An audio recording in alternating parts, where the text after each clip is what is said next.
All right, what up, though? It's Logan here from Crashin Boards Podcast, and today we have a special episode as I sit here with Coach Dashaun Wood, who is the head coach of the women's varsity basketball team over at Renaissance High School. We're back at it again over here at Renaissance. Before we dive in, let's give our listeners a quick breakdown of today's guest because this man's resume speaks for himself. Coach Dashaun Wood is no stranger to success in the basketball world.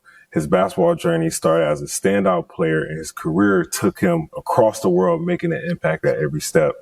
After dominating in college, Wood kicked off his professional career in Italy with Pallavicino Cantu, where he quickly made a name for himself as one of the league's top scorers, finishing as just one of the two players in a Lega Basket Serie A to score 600 points in the season.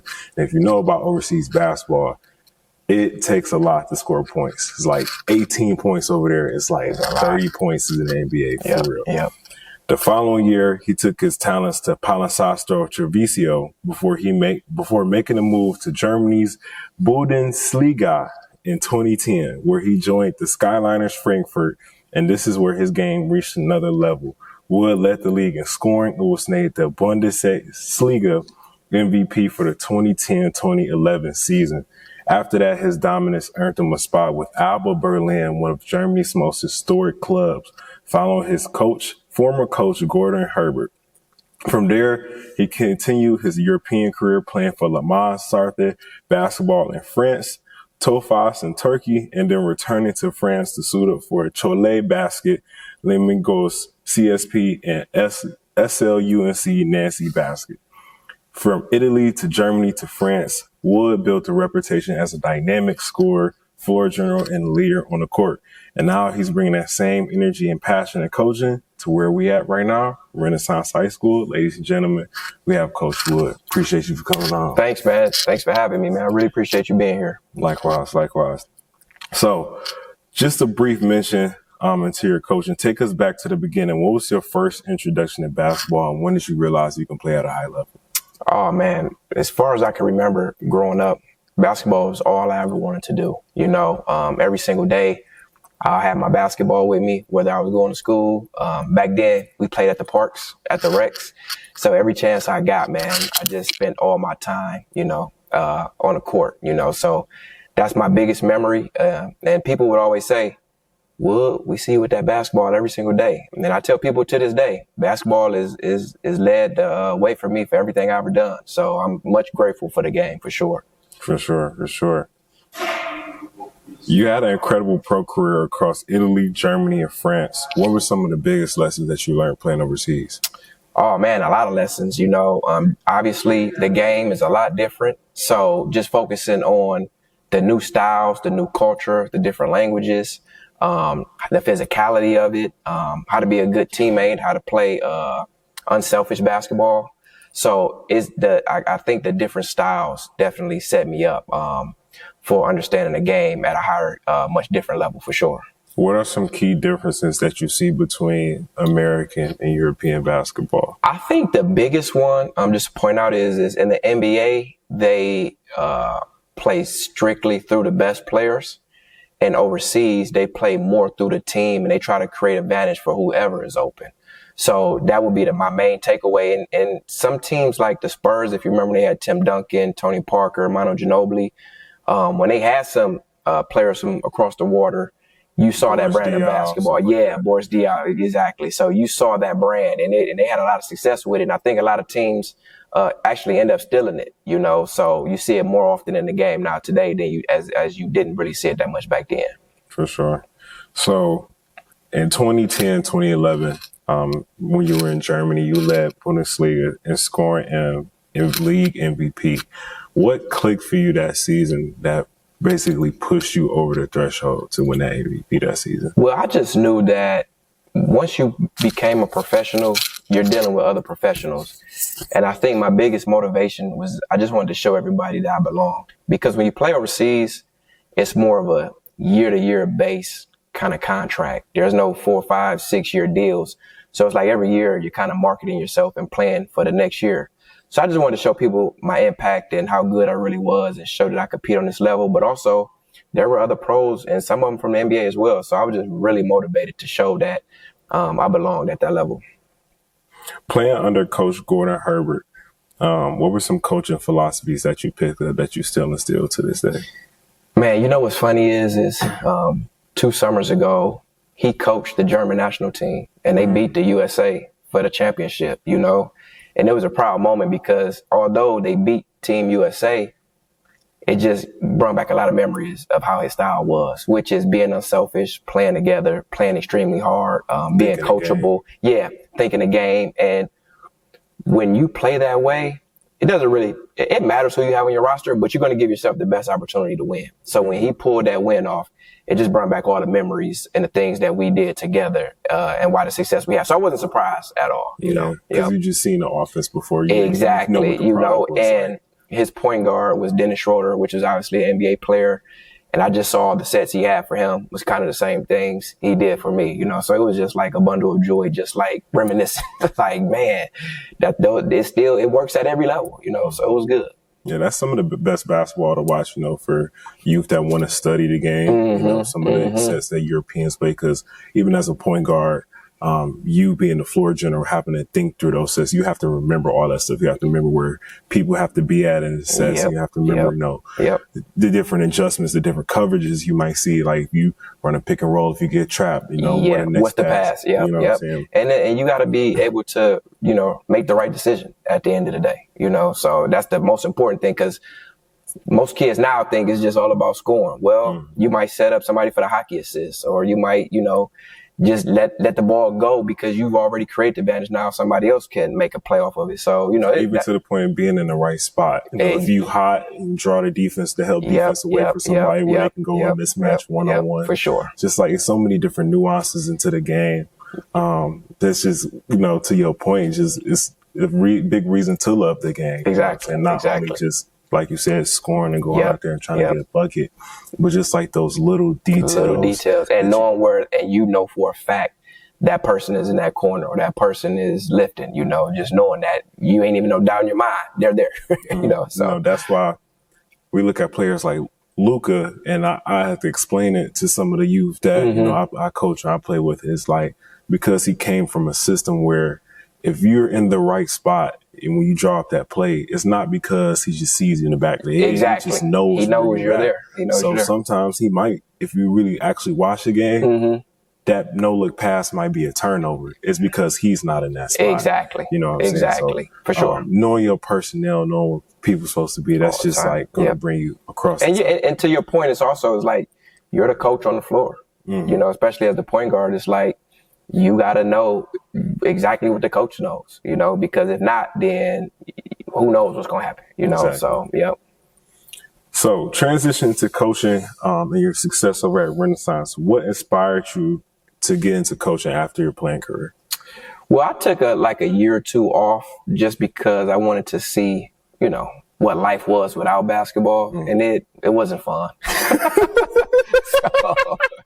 So I quickly decided, like, you know, what can I do to get back a part of the game? So I started training kids, and then I started doing some basketball camps, did some mentoring for some guys who were trying to go overseas or who was already overseas. And then I started seeing some coaching opportunities come open, and I was like, man, this could be something that I really want to get involved in. And I had some people above me who was like, Wood, man, you really should think about doing this because you clearly got a lot of love for the game. So once I got back in it fully as far as the coaching opportunities, I was like, man, why did I wait this long to do this? You know, it's been nothing but fun.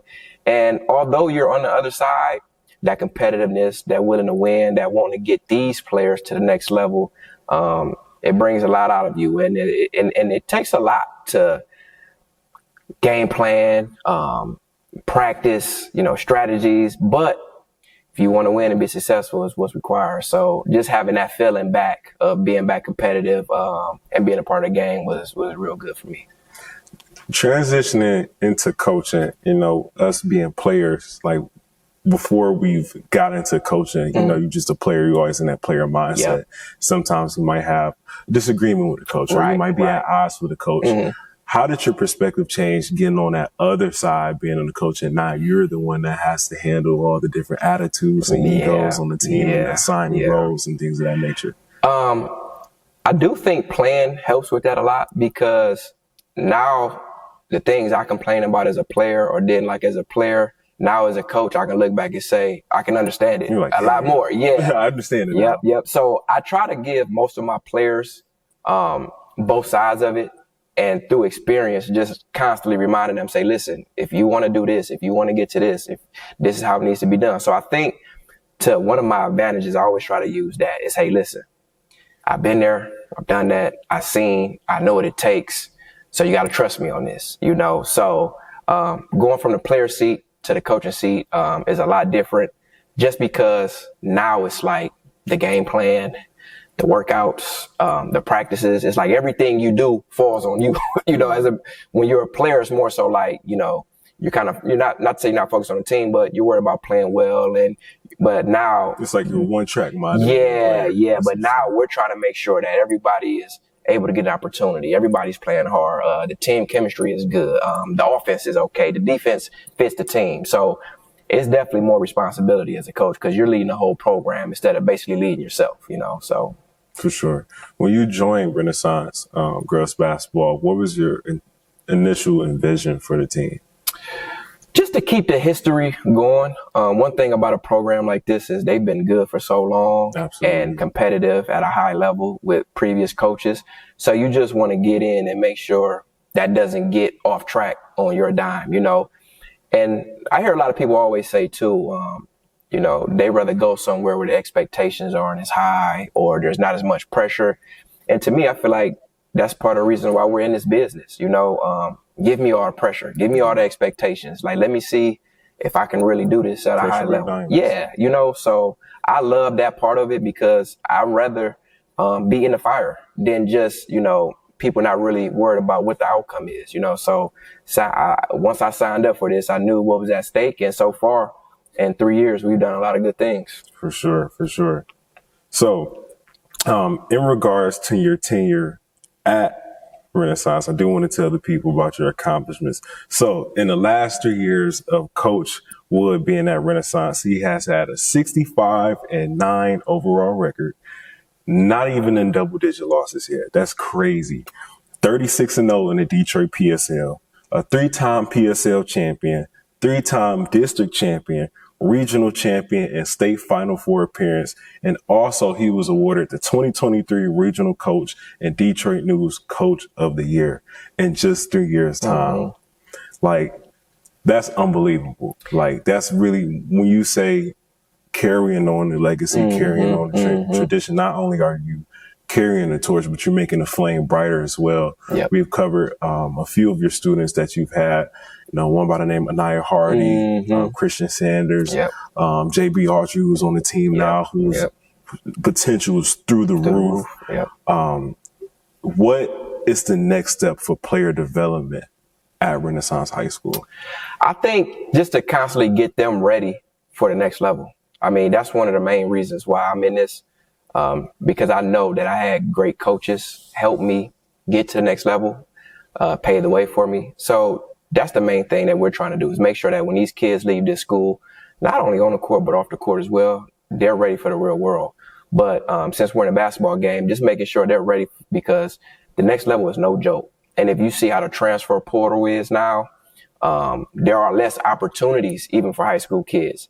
So just making sure their mind is right, their body is right, their game is right, focusing on things that they may struggle with, and also the things that don't got nothing to do with basketball, as far as the mental toughness, the sacrifices, being a good teammate, things that don't show up in the stat sheet. Intangibles. Yeah, so we want to make sure that we're always giving them the full picture and making sure when the time comes that they say, hey, let's recruit at that school, because we know that coaches over there are giving them the small culture, intangibles and the small and the winning culture to be ready for our program. So that's basically what we're focused on right now. For sure. Because that, like you said, just not only being a great player off court, but you can be as good as you want if you don't have a good attitude, if you're not coachable. Exactly. Even if you're not a good locker room guy, you won't get signed. And those things matter, because again, especially when you're talking about good teams versus good teams, which is once you become a Division I player or a college player, it's college versus college. There's no more, well, we might get the night off because I'm better than this. It's no longer a talent or skill thing.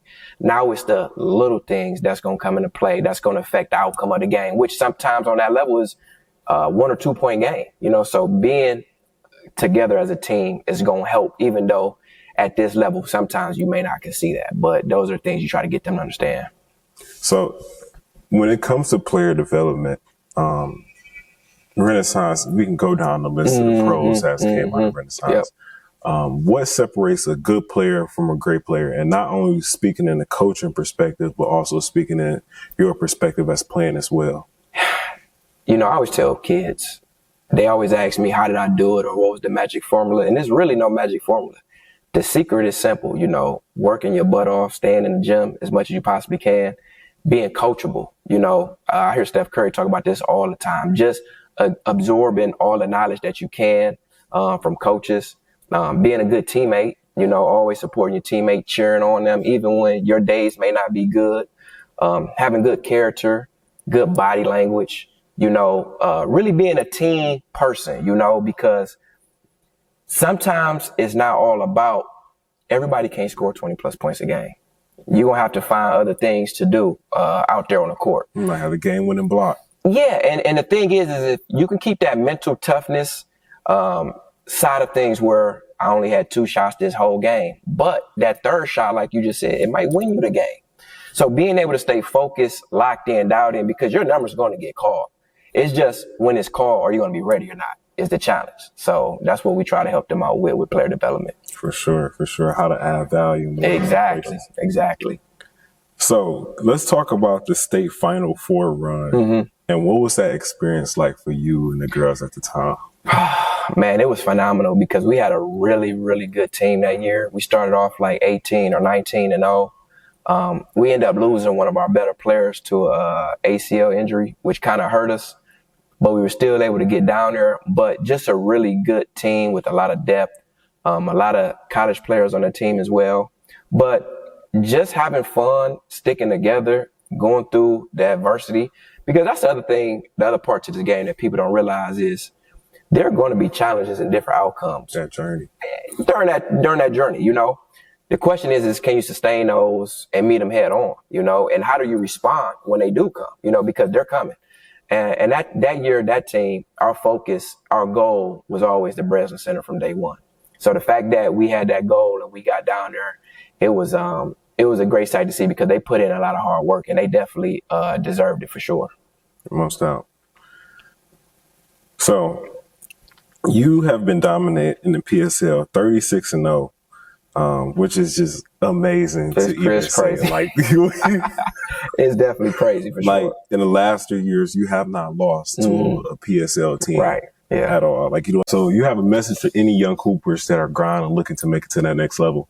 Yeah, I would just say stay hungry, keep the love of the game. Basketball is about highs and lows, wins and losses. So just always stay locked in, be ready to be better than you were the day before, be coachable, continue to be a good teammate, always stay humble because this game can humble you extremely fast if you ever feel like you're too big or you got too good. NBA players work on their game before the game every day. So if they can do that and put the time in, imagine what a high school or a college kid have to do. So just keep the love, keep the hard work, stay passionate about it, and never give up. For sure. But there you have it, Crashin Boards Podcast. We had another amazing episode with Coach Wood. Let the people know where they can find you, how they can support Renaissance basketball. Definitely. Lady Phoenix is on Twitter and on Instagram, and we put up a lot of videos if you guys want to stay tuned. And watch out for us next year. We're going to be one of the better teams in the state. So if you want to come check us out, please make sure you get the schedule. We'll post it up and come see us. Well, there you have it, Crashin Boards Podcast with your host, Logan Newman.